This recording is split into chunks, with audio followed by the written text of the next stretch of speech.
Nous n'avons pas aimé assez pour mériter la terre. Nous n'avons pas aimé les arbres avec leurs feuilles déployées du bourgeon à l'automne, l'écorce avec ses beaux lichens. Nous n'avons pas aimé les eaux ni leurs images de soleil, nous n'avons pas aimé la mer. Nous n'avons pas aimé l'amour que nous aimions plus que tout sur la terre, nous n'avons pas aimé la mort. Nous n'avons pas aimé la terre, ni les ciels où se poursuivent les nuées, ni l'humble vie de chaque jour, la plante qui rampe le dessous des feuilles, la moelle de l'arbre. Nous n'avons pas aimé l'hiver. Nous n'aimions pas la pierre du rocher, le cœur de la pierre, ni les ombres cachées au-dessous de la pierre. La nuit et le sommeil tout chaud, ni le revers des plumes de l'oiseau, nous n'avons pas aimé dormir. Nous n'aimions pas le pain, l'odeur des ruches, les groseilles, ni les sombres poissons qui voient l'envers des vagues.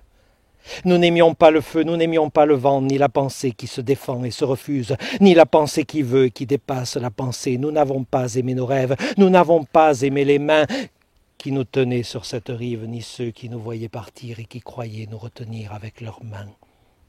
Nous n'aimions pas les lendemains, nous redoutions les certitudes, le marbre, les actes de foi. Nous avions peur de ce qui bouge et de ce qui ne bouge pas. Nous avons détesté les navires, nous avons maudit le sillon. Le fer a gercé nos rides, le sel nous a mordu les joues. Nous avons rejeté le fer, nous avons condamné le sel. Malédiction, malédiction sur cette terre, l'aurore est sur la rose du matin. La rose est tombée morte et l'aube s'est fanée. Et certes, nous aimions le pain, les porcelaines, la soie, le parfum de la femme en amour. Nous aimions ce qui manque à ce jour et le déroulement de l'heure, la mer, mais nous préférions le voyage. Nous n'aimions pas la terre assez pour y rester.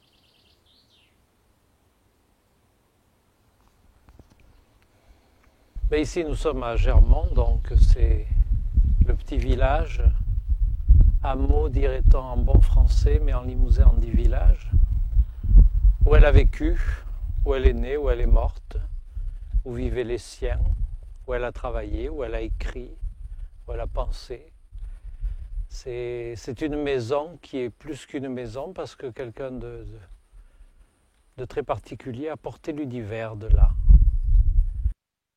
C'est une maison comme toutes les maisons de la région, elle a la même architecture, on ne la distingue pas, elle est maintenant bien sûr vide, abandonnée, envahie un peu par les ronces et les orties. Mais cette maison a été pleine de gens et pleine de cette vie que portait Marcel. Et ça a donné cette œuvre, cette parole.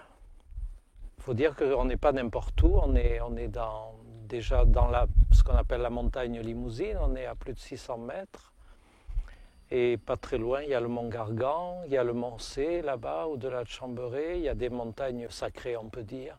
Il y a les Monédières qu'on voit à l'horizon. À côté, il y a le Puy des Failles, où a travaillé Marcel, qui est sa petite montagne sacrée à elle. Voilà, Germont, si on passe à Germont, on peut penser que c'est un lieu comme les autres seulement. Ici a vécu Marcel Delpastre. Le Puy des Failles, elle y a travaillé la terre. Ça a été parfois un pré, mais ça a été parfois cultivé. Elle y a fait venir des légumes. Elle y a travaillé. Elle y a été paysanne parce que elle disait toujours, moi qui suis poète et rien de plus si n'est paysan, ou paysan et rien de plus si ce n'est poète. C'était ces deux définitions. Mais je crois qu'elle n'aurait pas été le poète qu'elle a été si elle n'avait pas été aussi paysanne. Et elle n'était pas agricultrice ou exploitante agricole, elle était paysanne. C'est un rapport au pays. C'est le même mot que païen, pacan. On dit en bas limousin, pacan, ça veut dire à la fois païen et paysan. Mais en français aussi, mais simplement on a deux mots.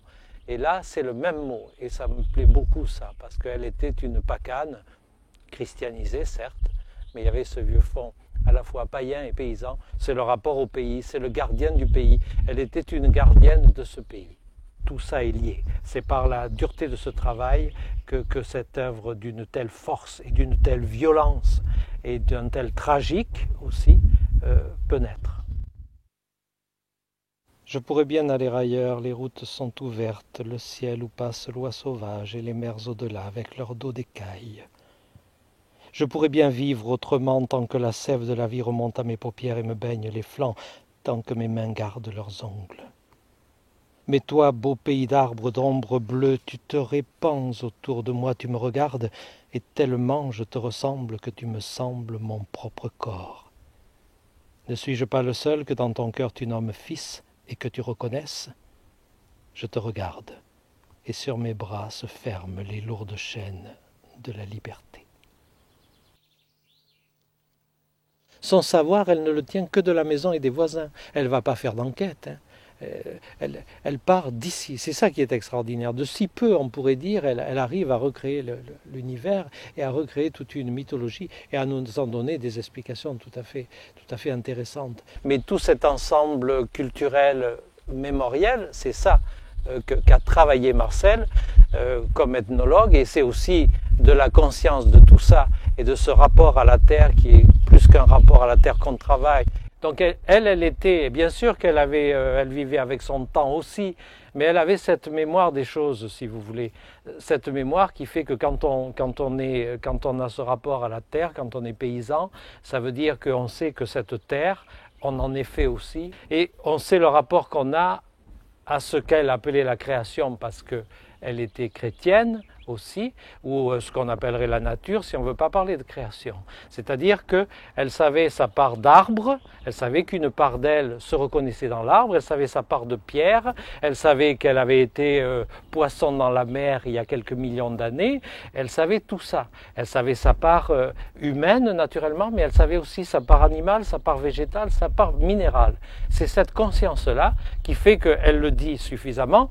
Lorsque je parle de la Terre, c'est à la fois cette terre particulière de Germont que je travaille, mais c'est aussi la planète Terre et ce sont aussi les galaxies, parce que les plus lointaines étoiles, comme le grain de poussière qu'il y a là à mes pieds, c'est la même chose. Pour elle, il n'y a pas de différence. Là, c'est une compréhension mythologique. Le monde est habité par des esprits, par des présences, etc. Voilà. Alors, naturellement, il y a sa pensée, à partir de ça, c'est toute son œuvre ethnologique qui est importante, mais il y a aussi sa poésie qui, bien sûr, est nourrie de tout ça. Los arbos, qui scemeno in puronchili di lo suoio, e ton puro in scemenon de calo suoio scemenavo. Parce qu'elle est un poète inspiré, et c'est ça. C'est-à-dire qu'on a vraiment l'impression que la poésie se fabrique en elle, et je pense quand même surtout à ces longs poèmes qui peuvent durer jusqu'à 1 heure à la lecture, et qui sont d'une complexité extrême, et qui sont sans rature sur les manuscrits. C'est le plus époustouflant pour moi. Il n'y a pas de travail d'écriture, si vous voulez. L'écriture, elle est intérieure, elle se fait avant d'être... Et tout d'un coup, le poème est mûr. Marcel Delpastre peut être en train de donner au veau ou n'importe, de faire un travail, elle est obligée d'arrêter ce travail et d'écrire. Elle s'assied, elle sort son carnet et elle commence à écrire. Et là, c'est là que je dis qu'elle est vraiment habitée par le verbe, par l'esprit, par le verbe, et au commencement était le verbe. Donc par Dieu ou par je ne sais quoi. Mais c'est quand même quelque chose d'assez unique. Alors on parle d'inspiration, mais comment expliquer ça? Que tout d'un coup, quelqu'un s'assied, vous écrit comme ça, d'une traite, pas de rature, comme si une voix parlait et s'exprimait à travers elle, et que si vous vouliez analyser ce qu'elle vient d'écrire, c'est d'une complexité avec des choses qui reviennent, etc. Mais rien n'est fait avec un plan, tout est donné, tout a été construit à l'intérieur de soi, et tout d'un coup, le poème se fait. Et l'autre miracle, c'est que malgré tout, malgré cette voix qui travaille en elle, elle est à l'écoute des choses qui sont autour d'elle. C'est-à-dire que si pendant qu'elle écrit ce poème, le merle se met à chanter, le merle va rentrer dans le poème. Si elle a entendu aux informations à midi qu'il y avait eu Tchernobyl, Tchernobyl va rentrer dans le poème. Et sera parfaitement intégré, de façon pas du tout prosaïque, comme une information, mais qui va être recréée par la poésie. Et c'est ça qui est miraculeux. À la fois cette écoute, être à l'écoute du monde au moment où on fait cette œuvre qui semble venue de je ne sais quelle galaxie, de tellement loin dans le temps et l'espace. C'est ça pour moi le miracle de Delpastre.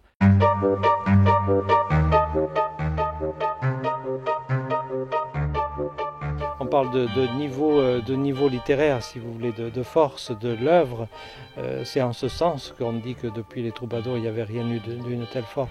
Mais ce sont des préoccupations tout à fait autres. Les troubadours chantaient toute la vie aussi. Il y avait bien sûr l'amour auquel on pense, c'était quand même ce qui faisait le grand troubadour, celui qui était capable de chanter l'amour. Mais il y avait aussi des chansons politiques, il y avait des chansons satiriques, il y avait des chansons de dérision, il y avait des contre-genres. On a tout inventé du point de vue de la chanson, de la métrique, des rimes à l'époque des troubadours. On a tout inventé. Les genres et les contre-genres, la chanson et la destruction de la chanson, parce qu'il y a des chansons qui n'en sont plus. On va très loin. En 1 siècle et demi, on a tout fait. Elle arrive 8 siècles après, et dans ce qui a déjà été préparé par d'autres, je pense à des gens comme Péguy ou Claudel, ou des gens comme ça, dans cette façon de faire de la poésie par versets, comme tous les grands textes sacrés le font, comme les psaumes. C'est pour ça qu'elle a fait beaucoup de psaumes, elle s'est reconnue dans cette forme-là, elle a écrit une œuvre tout à fait autre. Mais ce sont nos troubadours d'aujourd'hui, si vous voulez, 8 siècles après. Et le Limousin a eu cette chance d'avoir Marcel Delpastre. Et bon, qu'est-ce que vous voulez?